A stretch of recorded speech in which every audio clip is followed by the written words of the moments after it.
Hello, hello, je suis ravie de vous retrouver pour la guidance Oracle Astro des Gémeaux et Ascendant Gémeaux pour le mois d'août 2022.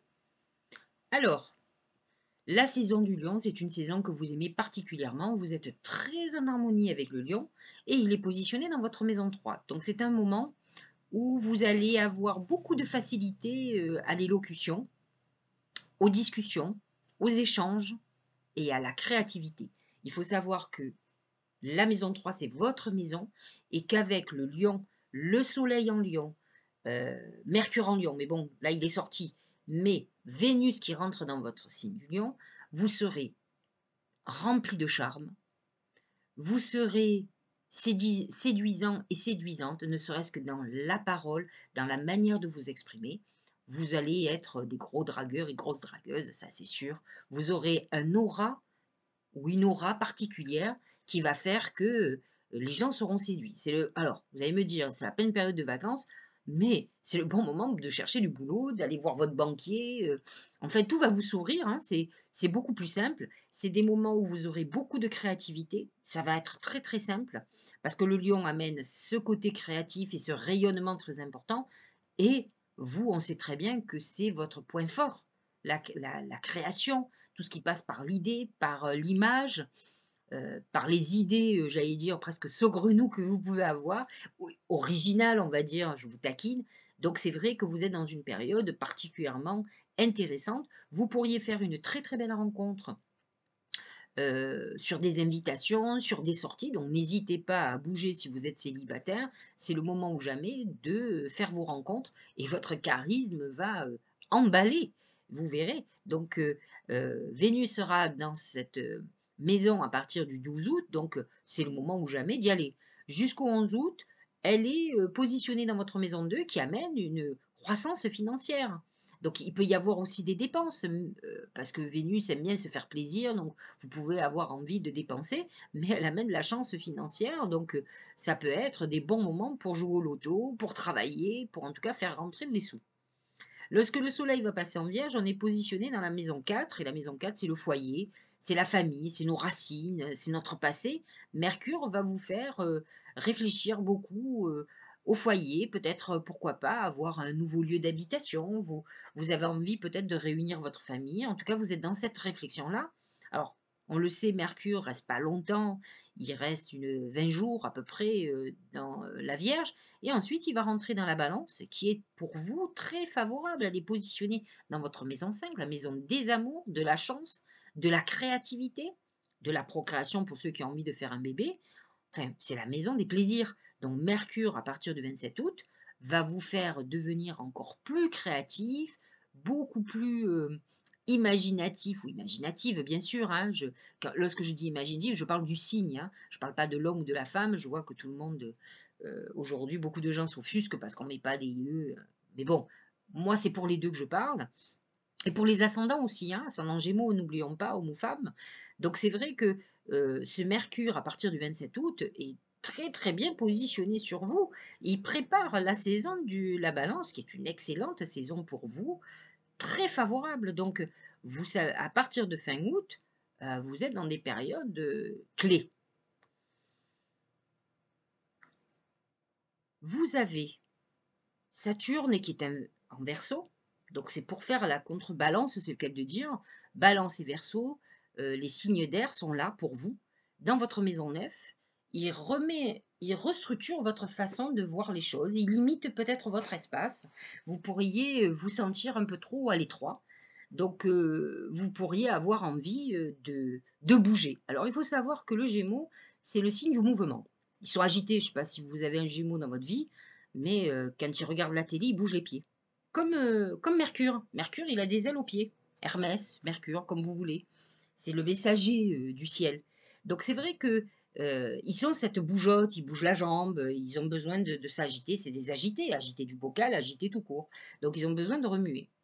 Mais lorsqu'ils ont pas mal de planètes en taureau, et c'est possible, ils peuvent avoir Vénus, Mercure, par exemple, dans le taureau, ils ont un côté pépère. Et en fait, ils sont toujours agités, ça je vous rassure, un Gémeaux est toujours agité, quel qu'il soit. Mais ils ont un côté aussi très plan-plan taureau, qui fait qu'ils peuvent être beaucoup plus heureux chez eux qu'ailleurs. Et du coup, ils bougent plus. Et là, ça va être très intéressant parce que Saturne, justement, vous donne l'impression que finalement, les 4 murs de votre maison ne sont pas suffisantes. Vous avez besoin de les élargir, vous avez besoin de sortir, vous avez besoin de vous aérer, vous vous sentez à l'étroit.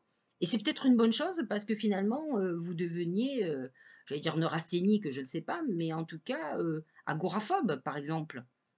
Et on voit souvent chez les taureaux ce genre de problème, pas tous, hein, mais où ils sont, dès qu'ils ont trouvé la personne de leur cœur, d'amour, excusez-moi, je mets la clim parce que j'en peux plus, enfin la clim, le ventilo. En fait, ils sortent plus en dehors de leur vie de couple. Ils voient plus personne. Et donc là, Saturne vous demande de restructurer ça et peut-être d'élargir parce que vous avez c'est restreint. Et c'est intéressant parce qu'à partir du moment où on élargit, on rencontre des gens nouveaux, on a des perspectives nouvelles, on a son esprit qui s'ouvre aussi. Et là, Saturne a réduit aussi votre champ de vision et d'esprit. Or, si vous êtes un Gémeaux créatif, va falloir que votre esprit soit beaucoup plus ouvert. Donc, c'est intéressant, vous pourriez souffrir d'enfermement à tous les niveaux, quels qu'ils soient, que ce soit sentimental, professionnel ou dans vos façons de voir.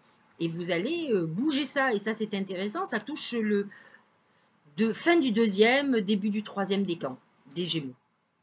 Alors, Neptune est toujours positionné dans votre maison 10, qui amène le coup de chance hein, au niveau professionnel, même si vous n'êtes pas en harmonie avec les poissons. Mais par contre, il amène aussi, attention, des trahisons professionnelles, des illusions aussi, un problème, par exemple, professionnel qui vous ferait vous mettre en arrêt maladie, par exemple, peut-être une maladie de longue durée ou une invalidité, par exemple. Donc, certains Gémeaux peuvent avoir ce genre de problématique. Jupiter, alors là, il faut en parler. J'ai beaucoup de choses à vous dire en astrologie. Jupiter est positionné dans votre maison 11. Jupiter, c'est le dieu des dieux, c'est Zeus. C'est celui qui dirige le ciel. C'est notre dieu, quoi. Et en fait, il est positionné à votre maison, la maison des protections. Donc, qui mieux que vous avez une protection? Grosse protection là. Donc, vous pouvez agir. Vos rencontres amicales, vous pouvez travailler, par exemple, la maison, c'est le net, c'est Internet. Vous pouvez rencontrer des gens, activer vos réseaux. Vous pouvez vous avez des protections à tous les niveaux, c'est-à-dire que les choses doivent retourner tout le temps à votre avantage. Alors, vous avez, c'est surtout les Gémeaux du premier décan, hein, ceux du mois de mai, qui sont touchés, mais sachez-le, à la fin de l'année, fin décembre jusqu'à mi-mai, ça va être tous les Gémeaux qui vont être touchés. Et donc, vous allez avoir une perspective nouvelle, c'est-à-dire il va se passer quelque chose dans votre vie qui vous met sur une destinée très chanceuse. Un coup de bol. Quelque chose que peut-être vous espérez, une nouvelle orientation de vie professionnelle, une nouvelle rencontre amoureuse, peu importe les rencontres ou ce qui va se passer, parce que c'est par la rencontre, mais votre vie va basculer dans quelque chose de protégé, donc positif.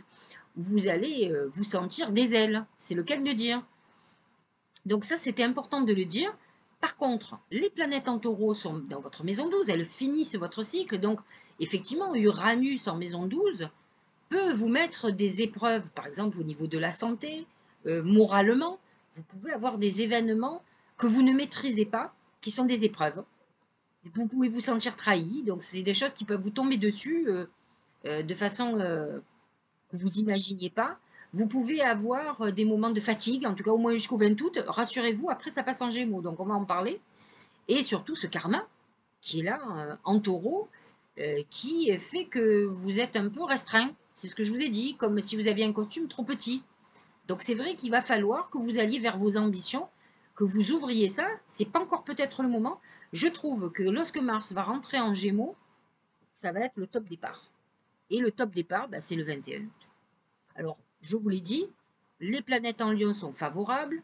Mercure, à la fin du mois, très favorable pour vous. Donc 27 août, mais le 21 août, c'est le point de départ. Vous avez Mars qui va être dans votre signe, donc qui est dans votre maison 1, hein, votre maison qui correspond à votre personnalité et autres.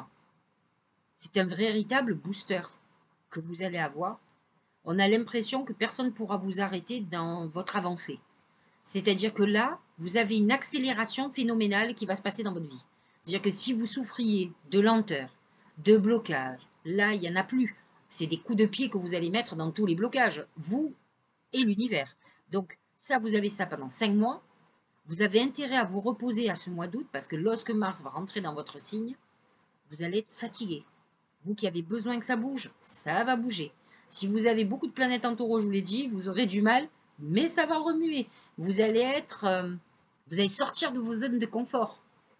Moi, je suis ravie pour vous parce que euh, c'est le mouvement, le Gémeaux. Et quand ça bouge pas, mais ils sont malheureux. Donc là, vous allez être servi, hein. Mars en Gémeaux, c'est la sexualité, c'est l'action, c'est la passion. Vous allez mettre de la passion dans tout. Et c'est l'accélération. C'est on y va, on en découle donc avec la vie. Donc c'est une excellente période. Vénus en Cancer jusqu'au 11 août. J'en parle très peu, mais elle est positionnée dans votre maison 2, je vous l'ai dit tout à l'heure. Donc c'est un moment où vous allez rentrer de l'argent. Peut-être en dépenser aussi, faites attention quand même. Alors, le premier oracle qui va influencer tout votre mois, c'est le papillon. Le papillon, normalement, c'est la balance. La balance, je vous l'ai dit, elle est positionnée dans votre maison 5, la maison de la chance, de l'amour, de la création et de la procréation, des plaisirs, à partir du 27 août. Donc, le papillon, c'est la légèreté.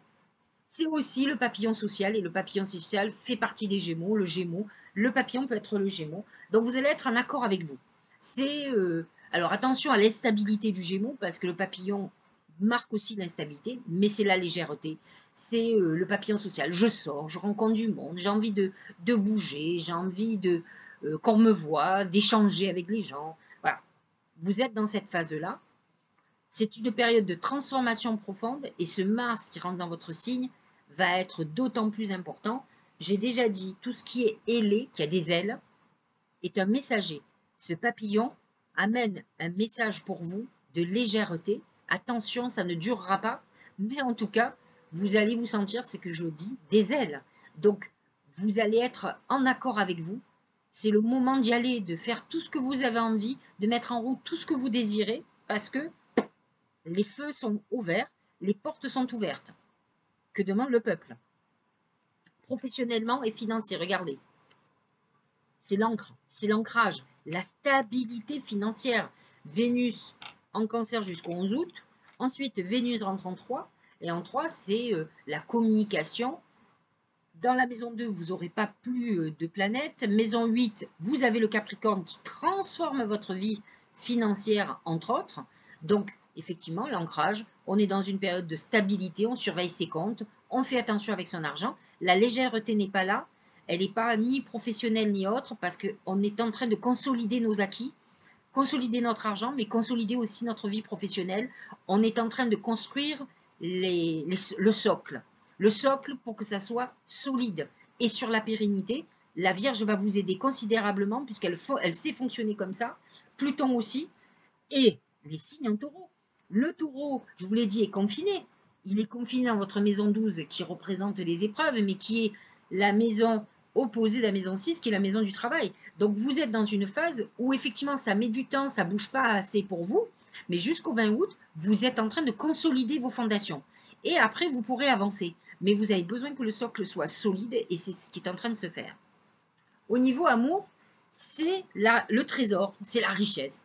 Vous avez soit rencontré quelqu'un d'extraordinaire, soit quelqu'un qui a de l'argent, qui va changer votre situation sociale aussi, soit quelqu'un de très généreux ou généreuse avec vous. Mais en tout cas, c'est une période d'abondance d'amour. Donc, c'est cette maison 5 en balance, à partir du moment où il y aura Mercure. Lorsque Vénus rentrera en balance, mais ce n'est pas encore pour le moment, ce ne sera pas à mon avis avant septembre-octobre. Donc, vous êtes dans cette période d'épanouissement où effectivement, vous allez avoir une aura particulière qui va faire que on va vous trouver extraordinaire. Mais en tout cas, vous êtes dans une période d'abondance d'amour et d'affection. Au niveau de la santé, c'est la bougie. Attention, parce que la bougie peut amener aussi une fragilité. On peut avoir une fragilité émotionnelle. On peut être dans une période où on pense beaucoup à ses défunts. La bougie amène l'espoir aussi, l'espoir d'une guérison. Si vous avez des problèmes de santé, vous pourriez avoir très prochainement euh, un traitement, quelque chose qui vous amène l'espoir. C'est l'espoir pour ceux qui ont des problèmes de santé, ceux qui sont en pleine forme. Ça continue. De toute façon, avec le mois que vous avez, il n'y a rien de méchant. Je n'ai aucune planète en maison 6, mais par contre, effectivement, Mars en 12 peut amener hospitalisation, accident brutal avec Uranus et Mars. Donc faites attention en voiture, faites attention quand vous faites des trucs, la cuisine ou autre. Faites attention de ne pas vous faire mal, ne faites pas trop de bricolage si vous êtes un homme, même une femme, hein. On peut avoir ce genre de problématique, mais rien de dramatique. Le Tao, c'est l'attraction des opposés. Aïe, aïe. Séduction, tentation, magnétisme, rencontre passionnelle, moitié-moitié, mariage, union sexuelle. C'est ce Mars en taureau qui vous amène peut-être à sortir de vos habitudes. Faites attention aux risques que vous prenez. J'ai parlé tout à l'heure de tromperie. Vous pouvez être victime de trahison sentimentale et sexuelle, mais vous pouvez être aussi la personne qui trompe. Bon, tout un chacun sait que le Gémeaux n'est pas le signe le plus fidèle du zodiaque. Donc, vous pourriez vous éparpiller. Maintenant, l'attraction des opposés, c'est aussi ce magnétisme entre deux êtres. Et c'est vrai que lorsque Mercure va rentrer en balance, qui est un signe vénusien, ça va amener une connexion très importante. Et Dieu sait si les Gémeaux ont besoin aussi d'avoir une connexion intellectuelle. Ils ont besoin du physique, une attirance. Ils ont besoin de percevoir l'autre. Ils ont un côté visionnaire, les Gémeaux. C'est pour ça qu'ils vivent. Ils sont très difficiles. Et c'est le coup de foudre ou pas. Donc là, vous rentrez dans une phase amoureuse très importante qui va vous ouvrir les portes d'une stabilisation sentimentale. N'oubliez pas que même si c'était dans la vie professionnelle, l'encre annonçait une stabilité très importante. Vous êtes dans une période où le papillon vous ouvre de nouvelles perspectives amoureuses et vous allez savoir être dans la séduction et on va être sensible à votre charme. Donc ça, c'est plutôt très bien. Regardez la deuxième oracle d'intuition, c'est le triomphe. Attendez-vous à faire aboutir un projet qui vous tient à cœur. Vous êtes plutôt dans la phase de succès au professionnel dans tous les domaines. Si le professionnel est votre souci principal, bien sûr que vous allez avancer et le triomphe est annoncé. Mais si c'est l'amour, croyez-moi, vous allez rencontrer très prochainement quelqu'un qui va chambouler votre vie et qui va vous amener vers le bonheur. Donc vous êtes dans cette phase-là. Regardez le prochain oracle, mais vraiment vous êtes gâtés ce mois d'août, hein. Demandez ce que vous voulez. Faites savoir à l'univers et aux autres ce dont vous avez besoin. Réalisation de vos vœux, chapeau. Alors, j'ai envie de vous dire qu'il y a une pleine lune 19 août qui est en Verseau, donc qui est positionnée dans votre maison 9, la maison de la spiritualité des voyages. Donc, la plupart des Gémeaux seront certainement en voyage à ce moment-là. Mais est-ce que ça vous empêche de faire des vœux? Alors, je le dis, je le précise, la grande mode, c'est d'écrire vos vœux. Alors, pourquoi il faut les écrire? Parce que ça vous ancre. C'est-à-dire que en l'écrivant, vous avez l'impression de le manifester de façon plus importante. Regardez, on dit souvent aux gens de noter sur un papier ce qui leur fait du mal. Il y a beaucoup de gens qui disent que l'écriture est thérapeutique. Mais, pour ma part, avant que je connaisse tous ces systèmes qui viennent du monde du bien-être, hein, qui font du Reiki, etc., qui ont appris ce genre de technique, moi, ça fait des années que je prie et que dans mes prières, je fais mes vœux sans le savoir. Je demande pour l'un, pour l'autre. Moi, je demande pour moi juste à être apaisé, la paix en moi. C'est tout ce que je demande. Parce que je pense que quand on a la paix en soi, on attire tout le reste. Mais vous pouvez demander ce que vous voulez. Il suffit d'une prière. Vous n'avez pas besoin d'avoir un papier, d'un stylo. Vous pouvez le faire, hein. Vous pouvez le marquer sur votre incarné.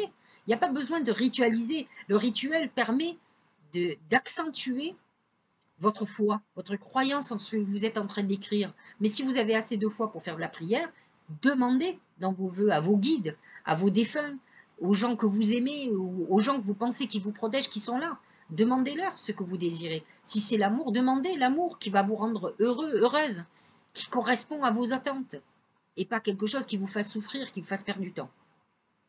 Allez, donc, pleine lune, 12 août, très importante. Nouvelle lune après en Vierge, un peu moins, voyez. Mais la pleine lune, la nouvelle lune du Lion, qui était le 28 juillet, était très très importante pour les Gémeaux. Et cette pleine lune, très intéressante aussi, puisqu'elle est dans l'axe de la communication. Donc c'est le bon moment pour communiquer vos vœux. Voyez ce que je veux dire? Faire une pause. Alors, vous avez certainement besoin avant toute cette émulsion, parce que lorsque Mars va rentrer dans votre signe, croyez-moi, ça va bouger. C'est un peu comme si vous étiez sur un rafting, sur une rivière mouvementée. Vous ne pouvez plus rien faire. Donc avant, il faut faire une pause, reposer, ralentir le rythme avant cette accélération. Stop. Tout va trop vite autour de toi. Assieds-toi, inspire, expire. Offre-toi ce moment de calme et d'introspection. De toute façon, ça, vous devez le faire aussi lorsqu'il va y avoir l'accélération dont je vous ai annoncé, parce que ça va tellement bouger que vous aurez besoin de moments de pause. Ça va être très important. Voilà, amis Gémeaux et ascendant Gémeaux, je vous souhaite de très bonnes vacances. Voyez le mois exceptionnel. Croyez-moi, ça va déborder sur septembre, donc vous inquiétez pas, même si c'est un mois de vacances. Tout ce que je vous annonce va avoir certainement des incidences aussi au mois de septembre. Vous êtes bien partis, vous avez 5 mois qui sont pour vous, où tout va s'accélérer. Je vous embrasse, je vous dis à très bientôt.